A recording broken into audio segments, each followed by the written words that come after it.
కేసీఆర్ కొడుకన్నాడు అవు మన తెలంగాణలో తెలివి లేదట అవు మన తెలివి లేకనే వాస్తవం కరెక్ట్ అన్నది. ఎందుకంటే మేము తెలివి లేకనే మీకు ఓట్లు వేసినాం. మేము తెలంగాణ ప్రజలు తెలివి లేకనే మీకు ఓట్లు వేసారు కావచ్చు. తెలంగాణ ప్రజలు తెలివి లేకుండా ఓట్లు వేస్తేనే నువ్వు నీ కుటుంబం ఇవాళ అధికారం చెలాయిస్తారు కావచ్చు. తెలంగాణ ప్రజలు తెలివి లేక కాబట్టి ఇలా ఉద్యమం చేసి 1400 మంది తెలివి లేకనే ఇలా బలిదానం అయిపోయారా? ఇలా తెలివి లేకనే ఉద్యోగులు ఉపాధ్యాయులు ఇలా సకల జనుల సమ్మె పెంచిన ఉద్యమం చేసిరా?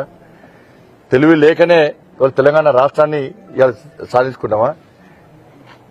ఇప్పుడు నీకు తెలంగాణలో తెలివి లేని లెక్కగా కనబడతారు. ఇప్పుడు ఇంకోళ్ళు మంచిగా కనబడుతున్నారు. ఆకలి ఉండాలి, సిగ్గుండాలి కొంచెం అన్న. ఇప్పుడు తెలంగాణ ప్రజలు ఆలోచించాలి. కేసీఆర్ కొడుకు మాటలు